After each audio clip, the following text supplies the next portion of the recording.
മണി നീ എന്തടി ഒളിച്ചു വെച്ചത്? നീ എന്തോ ഒളിച്ചു വെച്ചപ്പോ? ഒളിച്ചു വെച്ചില്ലല്ലോ. ഞാൻ കയറിയപ്പോ എന്തോ ഒളിച്ചു വെച്ചു. എന്തോ രവിയേട്ടാ നിങ്ങക്ക്? മണി നീ എന്തോ ഒളിച്ചു. വലിയ കഷ്ടമായില്ലോ. ഒന്നുമില്ലെന്ന്. കള്ളം പറയാ, ഞാൻ കണ്ട് ഒളിച്ചു. ഒന്നുമില്ല രവിയേട്ടാ. നോക്കട്ടെ, തുറക്ക്. ഒന്നുമില്ല. കണ്ട ഒന്നുമില്ല. ഒന്നുമില്ല എന്നല്ല, നീ ഇങ്ങനെ ബുക്കാണ് എന്തോ ബുക്ക് ഇങ്ങനെ നോക്കി ഒളിച്ചു വെച്ചു. ഇതൊന്നും മനുഷ്യന് വിശ്വാസമില്ലേ? വിശ്വാസക്കുറവല്ല, പക്ഷെ നീ എന്തോ വിശ്വാസക്കുറവാണ്. ദാമ്പത്യത്തിൽ സംശയരോഗത്തിന് സ്ഥാനമില്ല രവിയേട്ടാ. എന്തുകൊണ്ട് മനസ്സിലാക്കുന്നില്ലത്? എനിക്ക് ഒരു സംശയമില്ല, ഒരു രോഗമില്ല. നീ എന്തോ ഒളിച്ചു വെച്ചു, ഞാൻ കണ്ടു. നീ ഒന്നും ഇല്ല എന്റെ അപ്പനെ. മണി നീ എടുക്ക്. ഒന്നും ഇല്ലെന്ന് പറഞ്ഞില്ലേ? ഉണ്ട്, നോക്കട്ടെ. നീ തുറക്ക്, ബാഗ് തുറക്ക്.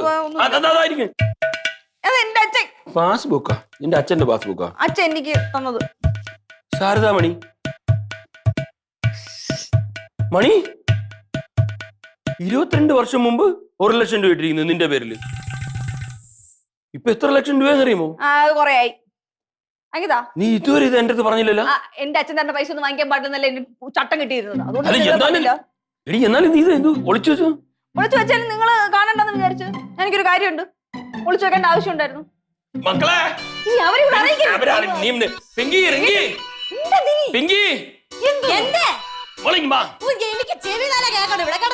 എന്താണ് ഞാൻ കോടതിയിൽ വക്കീൽ പഠിക്കാൻ പോകണം. രണ്ടൊരു ഡിവോഴ്സ് പോകോട്ട് പിരിഞ്ഞു.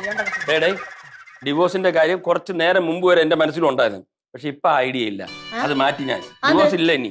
നീ ഇത് കണ്ട ഇങ്ങോട്ട് ഇട്. നോക്ക്, നിന്റെ അമ്മയുടെ പേരിൽ ഡെപ്പോസിറ്റ് കണ്ട.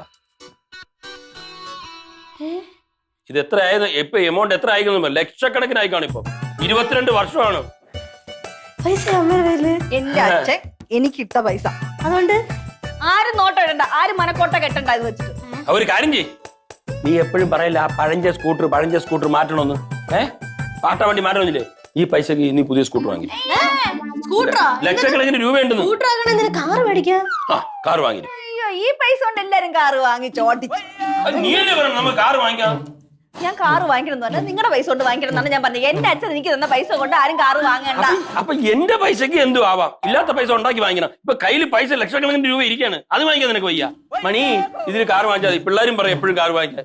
ഞാൻ ഒരു കാര്യം പറയാം, ഈ പൈസ ഞാൻ ഒരു ആവശ്യത്തിന് വേണ്ടി മാറ്റി വെച്ചിരിക്കുന്നതാണ്. അതിനു വേണ്ടി മാത്രമേ ഞാൻ എടുക്കുള്ളൂ, അത് ഉറപ്പാണ്. അല്ല എന്താവശ്യം?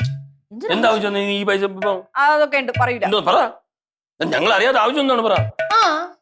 എന്റെ റിങ്കി മോളെ കല്യാണത്തിന് വേണ്ടി നിങ്ങൾ എന്തെങ്കിലും ഉണ്ടാക്കി വെച്ചിട്ടുണ്ടോ? അവളെ കല്യാണത്തിനേ ഞാൻ ഈ പൈസ ഉപയോഗിക്കുള്ളൂ. റിങ്കി മോളുടെ കല്യാണത്തിന് ആ സമയമാകുമ്പോ പൈസ ഒക്കെ വന്നു, അത് ഓർത്ത് എന്റെ മോള് വിഷമിക്കണ്ട. ഇപ്പൊ ഈ പൈസക്ക് നീ കാറ് വാങ്ങി. കൊള്ളാം. റിങ്കി മോളെ വിചാരം മാത്രം അമ്മയ്ക്കുള്ളൂ. അമ്മ പിങ്കി ഒരു പെൺകുട്ടിയല്ലേ അമ്മ. എനിക്ക് കല്യാണം ഒന്നും കഴിക്കണമെന്നുള്ള മോഹമൊന്നും ഇപ്പോഴേ കെട്ടിച്ചുവിടാം. പിന്നെ എനിക്ക് കരുതി വെക്കേണ്ടത് പൈസ. ഇപ്പൊ നിന്റെ കല്യാണമാണോ പ്രശ്നം? ഇവിടെ കയ്യിൽ പൈസ ഉണ്ട്, അതിന് പുതിയ കാർ വാങ്ങിക്കും. അമ്മ നമ്മുടെ ഈ പുരുന്നട വീട്ടിലെ ഭാർഗവൻ പിള്ളേരുടെ പൈസ ആകുമ്പോൾ പൈസക്ക് ഇരട്ടി വിലയായിരിക്കും. നമ്മൾ ഗുമ്മായിരിക്കും കാർ. പൈസക്ക് ഇരട്ടി വില ഉള്ളത് കൊണ്ട് തന്നെ കയ്യിൽ എടുക്കൂല എന്ന് വിചാരിച്ചു വെച്ചേക്കുന്ന ശബദമാണ്. ഞാൻ തരൂല. എന്ത് കഷ്ടം.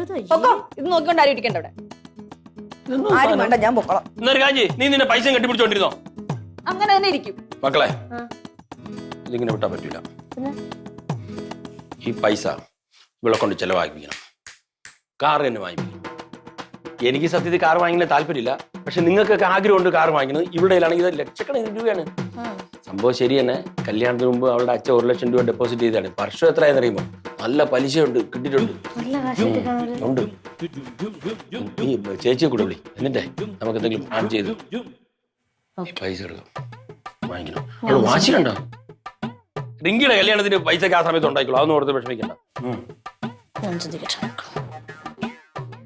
എന്നാലും ഇവള് കൊള്ളാലോ മണിക്കുട്ടി, ഞാൻ അറിയാതെ. ചിരിയും മൊഴിയും ചേരും തട്ടുപൊളിപ്പൻ കൂടാണേ. എന്നിഷ്ടം നിന്നിഷ്ടം ഒത്താലോ തന്നിഷ്ടം. പിടിപലി കളി ചിരിപൂരം മുരളയ്ക്കു പേര്.